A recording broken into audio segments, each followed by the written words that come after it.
welcome back to Career Planet. Today we are going to discuss a new chapter, Haloalkanes and Haloarenes, and it will be in Hindi. तो बच्चों आज से हम start कर रहे हैं हेलोएल्केन, हेलोएरीन और हिंदी में पढ़ेंगे इसको. ठीक है, इंग्लिश की भी क्लासेस अवेलेबल है ना, उसका वीडियो दूसरा है. तो बच्चों अगर आपको इंग्लिश में देखना है तब भी वीडियो अवेलेबल है, आप प्लेलिस्ट में जाके चेक कर सकते हैं. तो बच्चों हेलोएल्केन और हेलोएरीन, कुछ बुक्स में हेलोजन डेरिवेटिव है, एक ही चैप्टर है. Now what is haloalkane? Haloalkane आप किसे बोलेंगे? तो बच्चों हेलो यानी हेलोजन एटम, हेलोजन परमाणु. हेलोजन परमाणु चार प्रकार के होते हैं, फ्लोरीन, क्लोरीन, ब्रोमीन, आयोडीन. तो हेलोजन परमाणु को हेलोएल्केन किसके साथ कनेक्ट करना है? एल्केन के साथ. तो बच्चों एल्केन यानी तो हम कहेंगे methane, ethane, propane, butane, pentane, hexane. तो अगर मैं एल्केन का हाइड्रोजन परमाणु हटा दूं और उसकी जगह क्या लगा दूं? हेलोजन, तो कंपाउंड बनेगा हेलोएल्केन. फॉर एग्जाम्पल अगर मैं आपसे कहूँ मैथेन, तो बच्चों मैथेन हो गया CH4. अगर मैं आपसे कहूँ मीथेन या मैथेन तो आप कहेंगे मैथेन यानी कि CH4. ठीक है, अब इस CH4 में एक कार्बन 4 हाइड्रोजन से कनेक्टेड है. आपको क्या करना है? एक हाइड्रोजन को हटा के उसकी जगह हेलोजन लगाना है. तो बच्चों हेलोजन यानी आप फ्लोरीन यूज़ कर सकते हैं, क्लोरीन यूज़ कर सकते हैं, ब्रोमीन यूज़ कर सकते हैं या आयोडीन भी यूज़ कर सकते हैं. तो एल्केन में हाइड्रोजन एटम हटा के उसकी जगह क्या लगाने वाले हैं? Halogen atom. तो जो कंपाउंड बनेगा, जो यौगिक प्राप्त होगा वो होगा हेलोएल्केन. यानी ये H हटा के अगर आपने क्या कर दिया? Cl लगा दिया तो क्लोरोमेथेन, Br लगा दो तो ब्रोमोमेथेन, I लगा दो तो आयोडोमेथेन. क्लियर? तो हम कहेंगे ओके, एल्केन में से हाइड्रोजन एटम को हटा के उसकी जगह क्या कर दिया जाए बच्चों? तो एल्केन में से हाइड्रोजन एटम को हटा के उसकी जगह हेलोजन लगा दिया जाए तो जो कंपाउंड बनेगा वो होगा हेलोएल्केन. ठीक है, तो डेफिनेशन क्या बनी? जब एल्केन के हाइड्रोजन परमाणु को हेलोजन परमाणु से प्रतिस्थापित करते हैं तो हेलोएल्केन प्राप्त होते हैं. ओके, अब बच्चों एल्केन को हम रिप्रेजेंट कर रहे हैं लाइक RH. ठीक है, R single bond H, R alkyl समूह और एल्किल समूह में हाइड्रोजन है यानी एल्केन. अब आपको क्या करना है? इस एल्केन को हटाना है, हाइड्रोजन को हटाना है सॉरी, और उसकी जगह हेलोजन एटम को कनेक्ट करना है. ठीक है, आगे डैश का मतलब है फ्री वैलेंसी, मुक्त संयोजकता. तो बच्चों आप कनेक्ट कैसे करोगे? भाई हेलोजन है ना, तो हेलोजन को कनेक्ट कैसे करोगे जब हेलोजन की संयोजकता क्या होगी? खाली होगी. ठीक है, तो हम कहेंगे कि भाई ये फ्री वैलेंसी को डिनोट कर रहा है. तो हम एल्केन का हाइड्रोजन हटा देते हैं और उसकी जगह क्या करते हैं? तो बच्चों उसकी जगह हम हेलोजन ग्रुप को कनेक्ट कर देते हैं. तो जो कंपाउंड बना है वो हो जाएगा हेलोएल्केन. ठीक है, तो भाई एल्केन का हाइड्रोजन हटा के और हेलोजन लगा दिया. अब X तो मैंने आपको अभी बताया हेलोजन है ना, हेलो और जन. हेलो मतलब सॉल्ट, जन यानी जनरेटिंग, लवण बनाने वाले तत्व. तो लवण मतलब आयनिक कंपाउंड. तो देखो NaCl, KCl, KBr, NaI, KI, NaF, ये सब सॉल्ट ही तो है ना. तो लवण बनाने वाले तत्वों को हम कहते हैं हेलोजन. तो हम कहेंगे फिलहाल हम यहाँ फ्लोरीन, क्लोरीन, ब्रोमीन और आयोडीन को यूज़ कर सकते हैं. ठीक है, तो ये हो गया हेलोएल्केन. अब उदाहरण लिखो.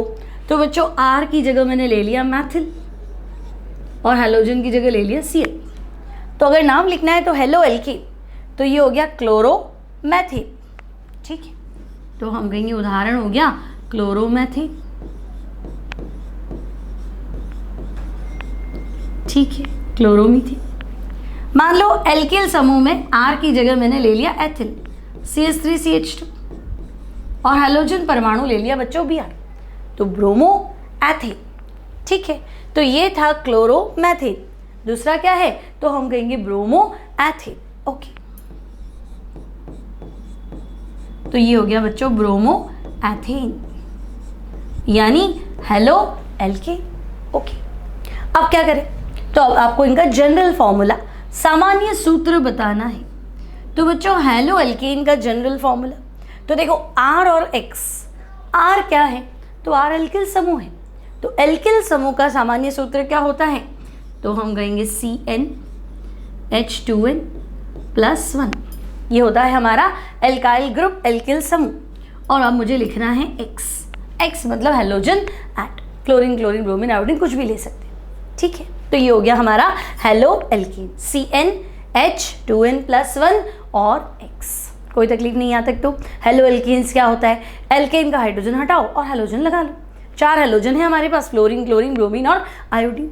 अगर फ्लोरीन लगाते हो तो फ्लोरो एल्केन, Cl लगाते हो तो क्लोरो एल्केन, Br लगाते हो तो ब्रोमो एल्केन और I लगाते हो तो आयोडो एल्केन।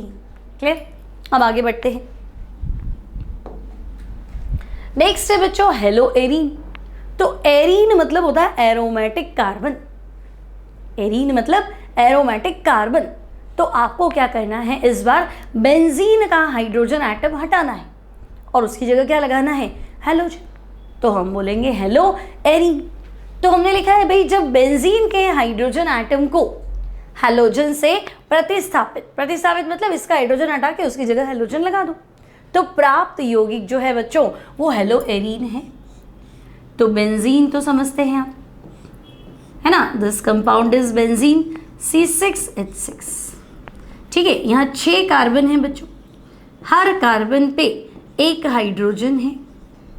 ठीक है, तो अब आप चाहते हैं इस हाइड्रोजन को हटाया जाए और इस हाइड्रोजन की जगह हैलोजन एटम को लगा दिया जाए।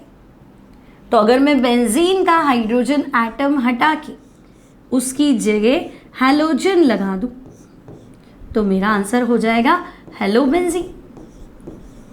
Okay, hello benzene. पिछली बार क्या था, हेलो एल्केन। अब हेलो बेंजीन जो है हेलो एरीन का उदाहरण है, क्योंकि हैलोजन एरोमेटिक कार्बन से कनेक्टेड है। ठीक है, अब उदाहरण लिखिए। तो हम कहेंगे हैलोजन तो आप कोई भी लगा लो, आप चाहो तो Cl लगा लो, तो इसे हम बोलेंगे क्लोरोबेंजीन। ठीक है, अगर आपने Br लगा लिया तो बच्चों Br लगाते ही ये क्या हो जाएगा, तो हम कहेंगे Br लगाते ही ये बनेगा ब्रोमोबेंजीन।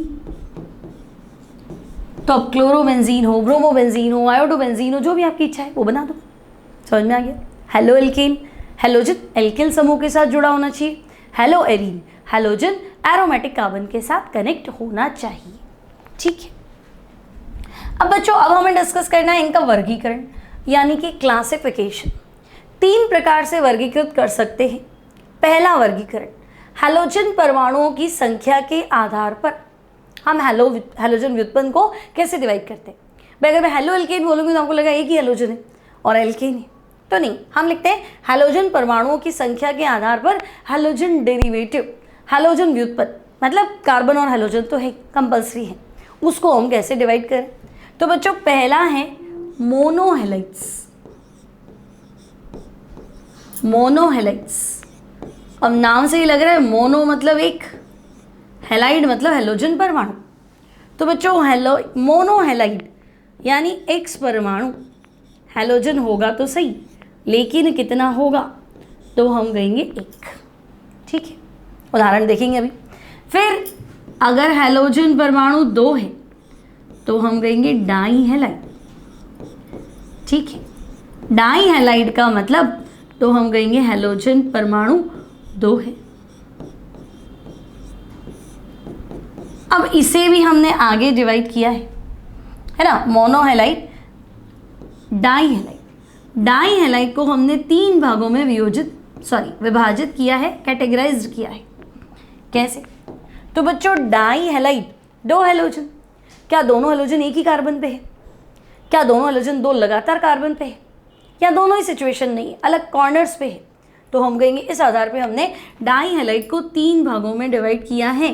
पहला है जेमिनल, जेमिनल डाईहेलाइड। ठीक है, तो जेमिनल डाईहेलाइड। दूसरा है बच्चों विसिनल, जेमिनल, फिर है विसिनल डाई हैलाइड, और तीसरा है alpha omega, alpha omega die halide. ठीक है, तो दो हैलोजन परमाणु एक कार्बन पे है तो जेमिनल, दो लगातार कार्बन पे है तो विसिनल, और दो कॉर्नर्स पे है तो अल्फा और ओमेगा डाई हैलाइड्स। कोई दिक्कत नहीं। अब मान लो हैलोजन परमाणु 3 है ना, एक था तो मोनो हैलाइड, 2 था तो डाई हैलाइड, 3 है तो ट्राई हैलाइड, 4 है तो टेट्रा हैलाइड, और 4 से भी ज़्यादा है तो पॉली हैलाइड। ओके, तो हमने कहा मोनो तो हो गया, डाई भी हो गया, 3 ले लेते हैं तो बच्चों 3 वाला हो जाएगा ट्राई हैलाइड। ठीक है, सारे उदाहरण अभी हम डिस्कस करेंगे बच्चों। तो mono halide, di halide, tri halide, X परमाणु 3।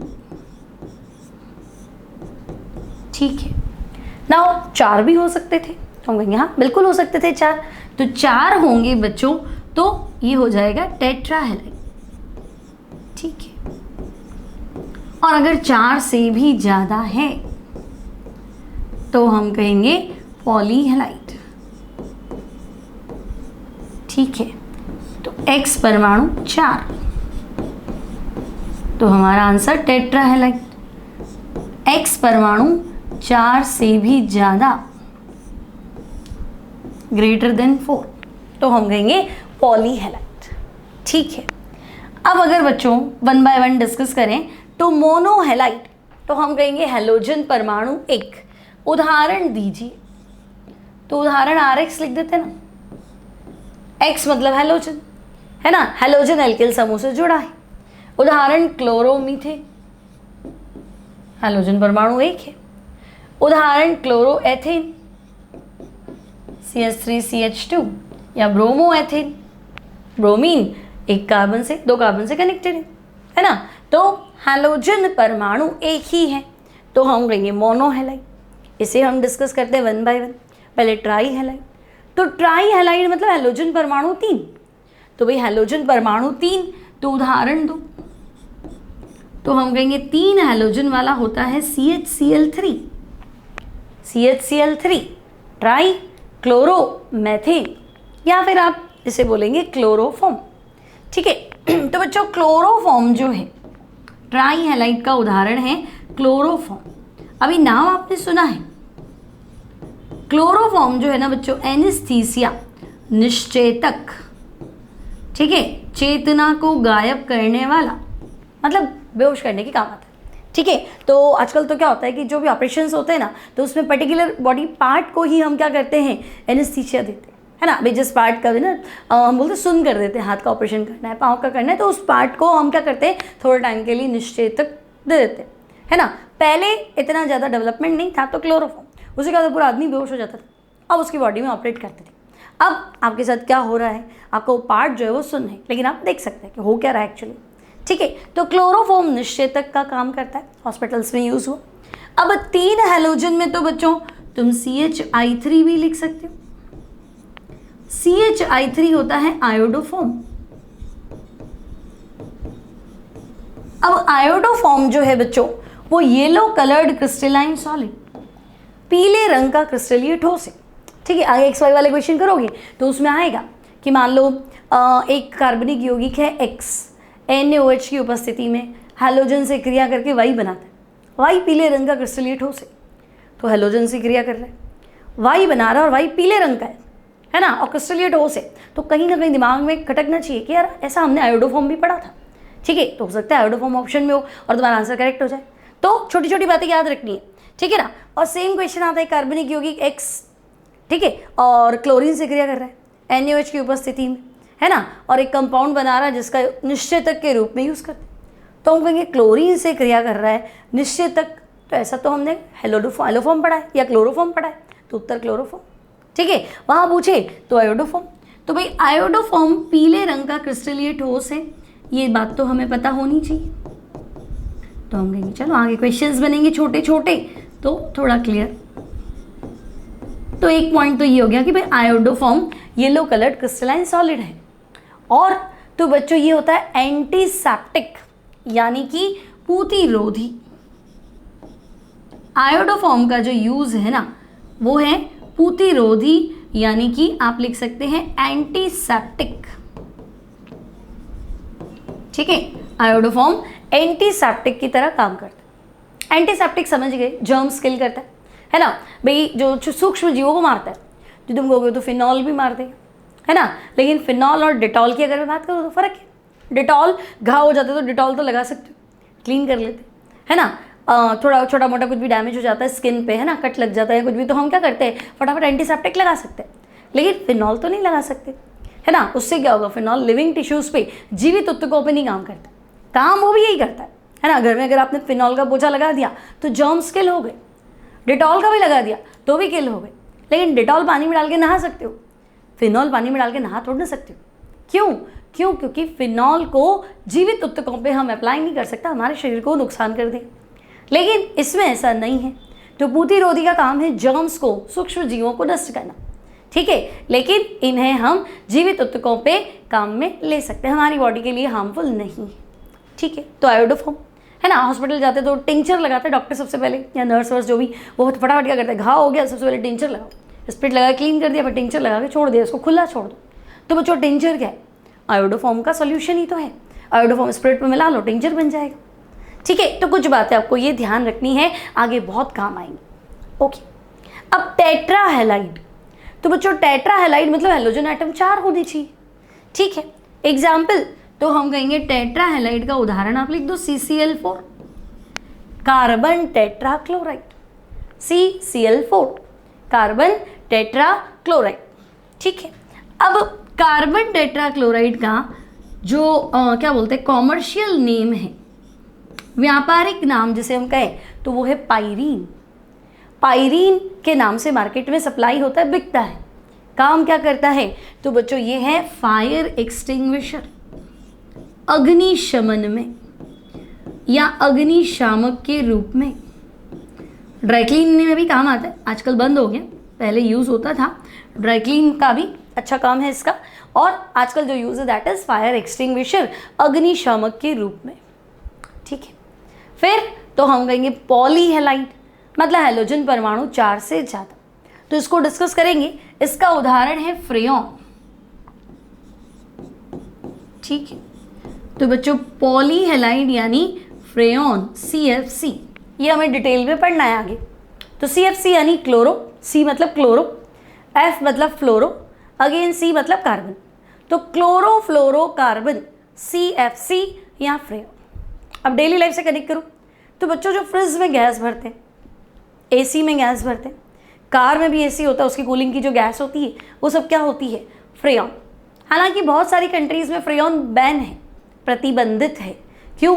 क्योंकि ओजोन परत अपक्षय के लिए फ्रेयॉन जो है वो रिस्पॉन्सिबल होती है, तो इसको बैन कर दिया, ठीक है। तो छोटी छोटी बातें, इससे हमारे बहुत सारे चैप्टर्स क्लियर होते हैं। जैसे आप आगे जाओगे तो एक चैप्टर पढ़ोगे दैनिक जीवन में रसायन, केमिस्ट्री इन डेली लाइफ, वहाँ आपसे पूछेगा कि भाई डिटॉल और फिनॉल दोनों में फ़र्क क्या है, या आयोडोफॉर्म और फिनॉल में फ़र्क क्या है, तो तुम कहोगे दोनों जर्म्स किल करते हैं, लेकिन एक जीवित ऊतकों को हार्म नहीं करता है, हम उसको लिविंग बॉडी पे अप्लाई कर सकते हैं, दूसरे को नहीं कर सकते। तो जिसको जीवित ऊतकों पे प्रयोग कर सकते हैं वो एंटीसेप्टिक है भाई। एंटीसेप्टिक को क्या लिखा हमने, पूतिरोधी है, लेकिन नहीं कर सकते वो जर्मनाशी है, जर्म किल करता है, ठीक है। तो एक क्वेश्चन हमारा वहाँ का तैयार हो। फिर आगे हम पढ़ेंगे फ्रेयॉन वातावरण के लिए किस प्रकार हानिकारक है, तो हमें आइडिया होना चाहिए भाई फ्रेयॉन, पहली बात तो होता क्या है, तो फ्रिज वाली गैस जो है वो फ्रेयॉन है ना, और ओजोन परत अपक्षय के लिए क्या है, उत्तरदायी है ना। ओजोन परत अगर गायब हो गई बच्चों तो अल्ट्रावायलेट रेज धरती पे आने लगेगी, है ना, गर्मी भी बढ़ेगी, डैमेज भी होगा, स्किन कैंसर्स का जो मेन प्रॉब्लम है वो वही है, ठीक है। तो चलो कुछ बातें जो है वो क्लियर होनी चाहिए। नाउ वापस कम बैक करते हैं डाईहेलाइड पे। तो बच्चों डाईहेलाइड मतलब हैलोजन परमाणु 2। अब क्या दोनों हैलोजन परमाणु एक ही कार्बन पे है, दो लगातार कार्बन पे हैं, या फिर कहाँ है, तो हम कहेंगे 2 कॉर्नर्स पे है।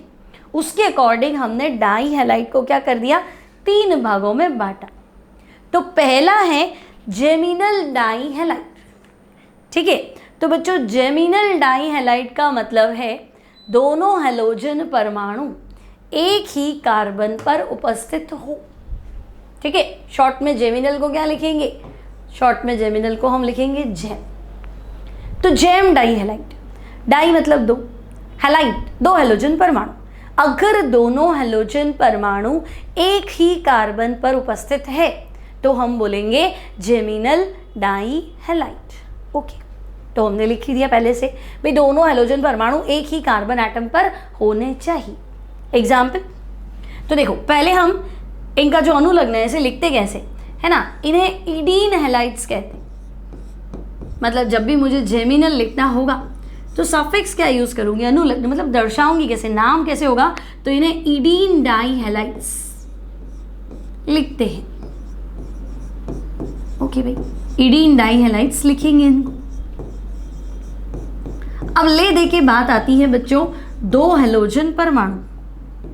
ठीक है, तो मान लो पहले मैंने उदाहरण लिखा, एक कार्बन से शुरू किया, दो हैलोजन होने चाहिए, तो एक कार्बन पे दो हैलोजन और बाकी दोनों संयोजकताओं पे दो हाइड्रोजन, तो CH2Cl2, तो कार्बन एक ही है और उसी कार्बन पे दोनों हैलोजन है, तो हम कहेंगे मैथिलिडीन डाई हैलाइड। एक कार्बन के लिए क्या आएगा, मैथ, दो हैलाइड है तो डाइक्लोराइड तो आना ही है ना, और सामान्य नाम तो हमें क्या लिखना था, इडीन, तो मैथिल में इडीन जोड़ो, मैथिल इडीन, मैथिल इडीन, मैथिलिडीन, तो बच्चों मैथिलिडीन डाइक्लोराइड। ठीक है, तो ये आपका हो गया मैथिलिडीन डाइक्लोराइड। ओके, नाउ दो कार्बन ले लेते हैं, CH3CH, यहां पे भी हैलोजन और यहां पे भी हैलोजन, तो बच्चों एक कार्बन था तो मैथिलिडीन, दो कार्बन है तो एथिल तो आएगा। अब आप कहेंगे नहीं जेम डाई हैलाइड है, क्योंकि दोनों हैलोजन परमाणु एक ही कार्बन पे है, तो अगर दोनों हैलोजन परमाणु एक ही कार्बन पे है तो इडीन आएगा, तो एथिल में इडीन जोड़ दो, तो एथिलिडीन, एथिलिडीन, एथिलिडीन। ठीक है, तो हम कहेंगे भाई इसका नाम जो है वो है एथिलिडीन, एथिलिडीन डाई ब्रोमाइड। ओके, तो ये हो गया हमारा सेकेंड, एथिलिडीन डाई ब्रोमाइड। अब अगर मैं कहूँगी नहीं भाई तीन कार्बन है, CH3, CH2, CH, इधर भी Cl, इधर भी Cl, तो तुम कहोगे तीन कार्बन है तो उसमें बस दो चॉइस है, क्या दोनों हैलोजन एक नंबर पे है, या फिर बच्चों ऐसा भी तो हो सकता था कि दोनों हैलोजन बीच वाले कार्बन पे है।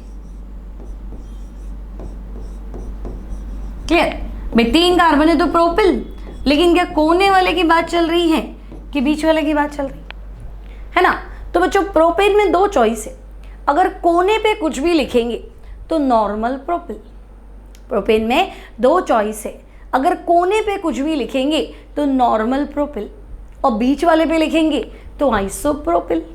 ठीक है, तो मैं कहूँगी ठीक है भाई मुझे मेरा पहला चॉइस तो मिल गया, फर्स्ट वन है नॉर्मल प्रोपिल।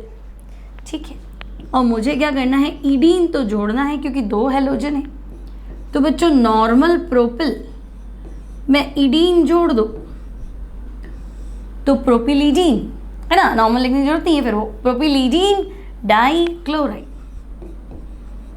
ठीक है, तो प्रोपिलिडीन बोलते ही हम समझ जाएंगे कि भाई दो, डाई मतलब दो, क्लोराइड मतलब Cl, दो क्लोरीन परमाणु जो है वो कोनों पर उपस्थित है, तो प्रोपिलिडीन डाइक्लोराइड। ओके, अब मान लो दोनों क्लोरीन परमाणु बीच वाले कार्बन पे हो, पॉसिबिलिटी तो उसकी भी है, तो हम कहेंगे भाई अगर दोनों क्लोरीन परमाणु बीच वाले पे हैं तब हमें कहना चाहिए आइसोप्रोपिलिडीन। ठीक है, होने वाला था तो नॉर्मल प्रोपिलिडीन, बीच वाला है तो आइसोप्रोपिलिडीन डाइक्लोराइड, तो ये वाला हो जाएगा बच्चों आइसोप्रोपिलिडीन डाइक्लोराइड। तो अभी हैलोजन डेरिवेटिव डाई हैलाइड्स के लिए अगर एक ही कार्बन पे दोनों हैलोजन है तो हम बोलेंगे जेमिनल डाई हैलाइड। ठीक है, अब लिखते कैसे, तो हम लिखते हैं इडीन डाई हैलाइड्स। ओके, एक ही कार्बन पे है तो मैथिलिडीन, 2 कार्बन है तो एथिलिडीन, 3 कार्बन है तो 2 चॉइस है। कोने पे लिखते हैं तो नॉर्मल प्रोपिलिडीन और बीच वाले पे लिखते हैं तो आइसोप्रोपिलिडीन। क्लियर? तो अभी जेमिनल में कोई तकलीफ नहीं है ना कि भाई 2 हेलोजन है, कहाँ एक ही कार्बन पे है तो जेमिनल, और लगातार है तो बच्चों विसिनल। ठीक है, तो नेक्स्ट उठाते हैं। नेक्स्ट है तुम्हारे पास विसिनल डाईहैलाइड। तो हम कहेंगे विसिनल मतलब डाईहैलाइड मतलब 2 हेलोजन, विसिनल मतलब कंटिन्यूअस 2 लगातार कार्बन। तो अगर दोनों हेलोजन परमाणु 2 लगातार कार्बन परमाणु पर उपस्थित है तो आपको नाम क्या लिखना है? विसिनल डाईहैलाइड। ठीक है, तो जब दोनों हेलोजन परमाणु 2 निकटवर्ती कार्बन परमाणु पर उपस्थित हो तो इसे हम विसिनल डाईहैलाइड कहते हैं। ओके, उदाहरण दे दीजिए। तो हम कहेंगे ओके, उदाहरण देने के लिए बैठे। देखो 2 हेलोजन, तो देखो हेलोजन 2 और कार्बन भी तुम्हें यहाँ तो 2 ही चाहिए ना बच्चों, क्योंकि आपने लिखा है दोनों हेलोजन परमाणु 2 निकटवर्ती कार्बन, मतलब एक और एक निकटवर्ती यानी 2 नज़दीकी। तो अगर आपको पड़ोसी चाहिए तो एक तो आप खुद और एक पड़ोसी, कम से कम 2 जने चाहिए। तो विसिनल डाईहैलाइड के लिए आवश्यक कार्बन परमाणु की संख्या दोनों को कम से कम 2 तो चाहिए, एक में तो काम चलेगा नहीं। ठीक है, तो ये हो गया आपका 2 कंटिन्यू कार्बन। अब इन्हें लिखते कैसे हैं? तो बच्चों इन्हें लीन डाईहैलाइड लिखा जाता है। कैसे लिखेंगे? तो हम लिखेंगे लीन, इन्हें लीन डाईहैलाइड लिखते हैं।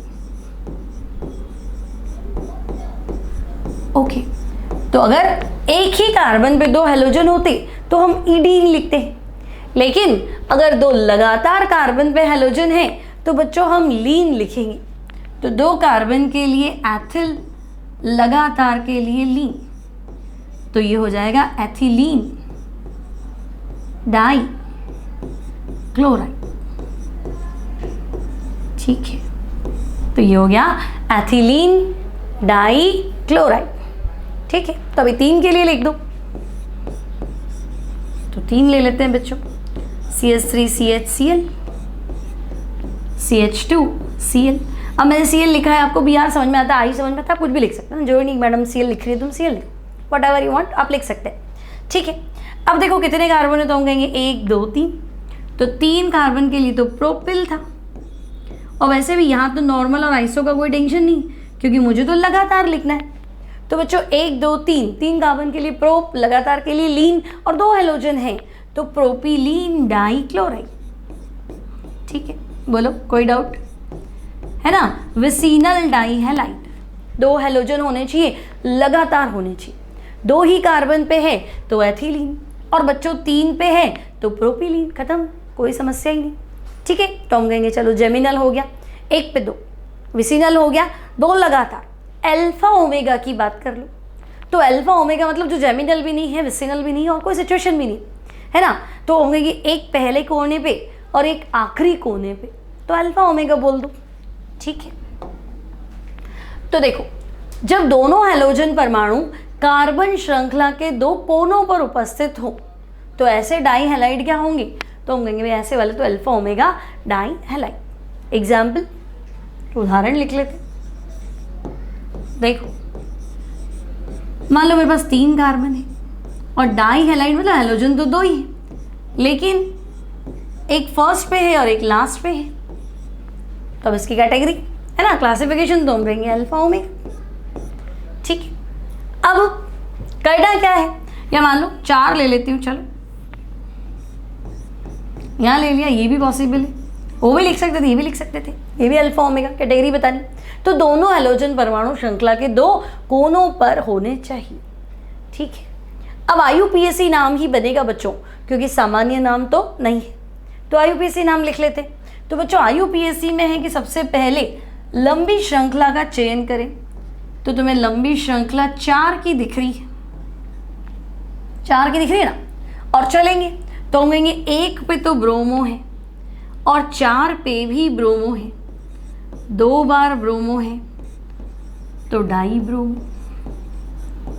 तो हम कहेंगे 1,4 डाई ब्रोमो, और 4 कार्बन सिंगल बॉन्ड को हम बोलेंगे ब्यूटेन। तो 1,4 डाई ब्रोमो ब्यूटेन। तो यहाँ तक क्लियर है ना। तो हमारा पहला टॉपिक एक बार स्टार्टिंग से देख लेते हैं फटाफट सारा। फर्स्ट स्लाइड आपकी क्या है, तो हम कहेंगे हेलो एल्कीन, है ना।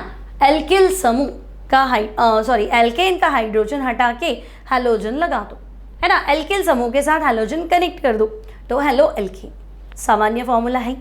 हेलो एरीन, तो हम कहेंगे एरोमेटिक कार्बन से कनेक्ट कर दो, मतलब बेंजीन से कनेक्ट कर दो, तो क्लोरोबेंजीन, ब्रोमोबेंजीन इसी के उदाहरण है।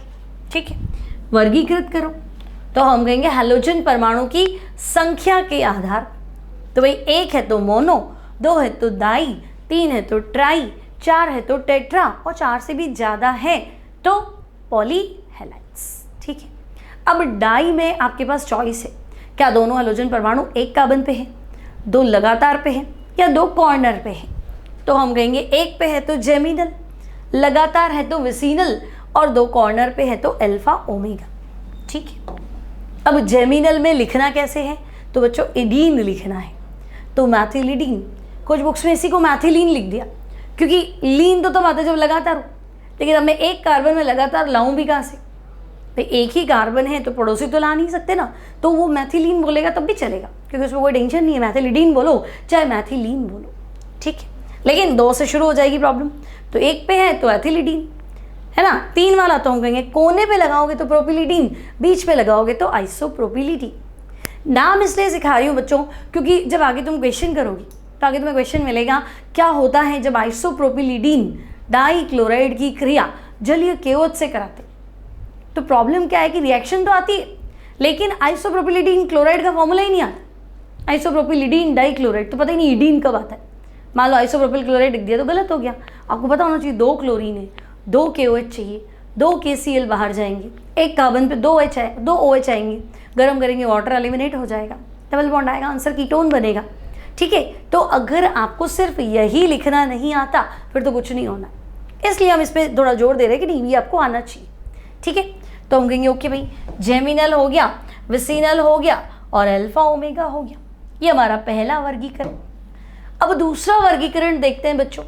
तो दूसरा वर्गीकरण है CX बंध में कार्बन की प्रकृति के आधार पर। अब कार्बन की प्रकृति कैसी, तो बच्चों हमने डिग्री पढ़ा था ना, कार्बन की डिग्री।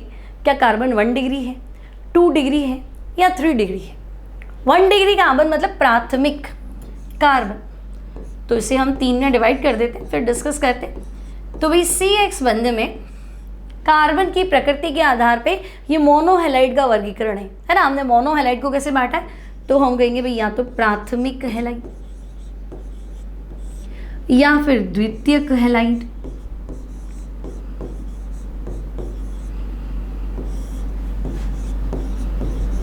प्राथमिक हेलाइड, द्वितीयक हेलाइड, या फिर है बच्चों तृतीयक हेलाइड।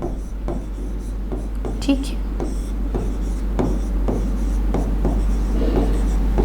अब प्राथमिक हेलाइड, तो बच्चों प्राथमिक हेलाइड का मतलब है हैलोजन परमाणु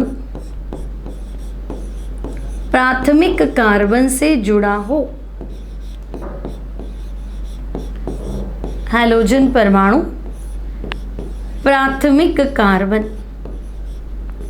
प्राथमिक कार्बन यानी 1 डिग्री कार्बन से जुड़ा हो। ठीक है, द्वितीयक हेलाइड, तो बच्चों द्वितीयक हेलाइड का मतलब है हैलोजन परमाणु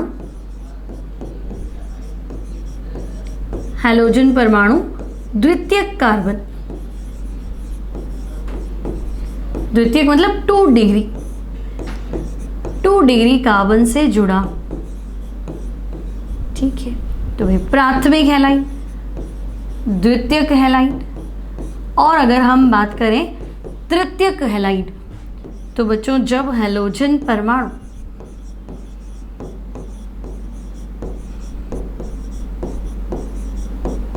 जब हैलोजन परमाणु 3 डिग्री तृतीयक कार्बन परमाणु से जुड़ा हो।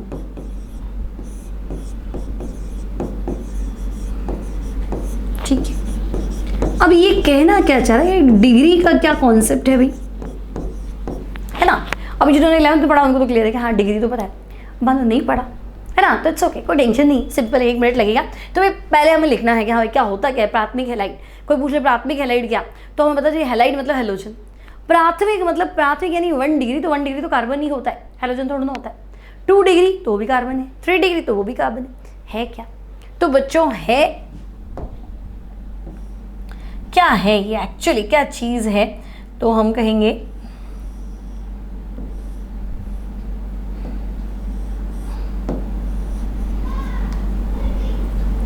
ठीक है चलो यही ले लेते। अब देखो मान लो मैंने ऐसे लिखा कि भाई ये कार्बन है खूब सारे, ये लंबी कार्बन की श्रृंखला है, ठीक है। तो बच्चों अगर मैं आपसे कहूं कि इस कार्बन को देखो ये कितने से कनेक्टेड है, तो तुम कहोगे ये कोने वाला कार्बन है तो एक से ही कनेक्टेड है, बाकी तो मुझे कुछ दिख नहीं रहा, तो इसे हम बोलेंगे 1 डिग्री। एक कार्बन जितने कार्बन से कनेक्टेड है वो उसकी डिग्री है, तो हम कहेंगे ये तो एक कोने पे है ना, तो ये 1 डिग्री।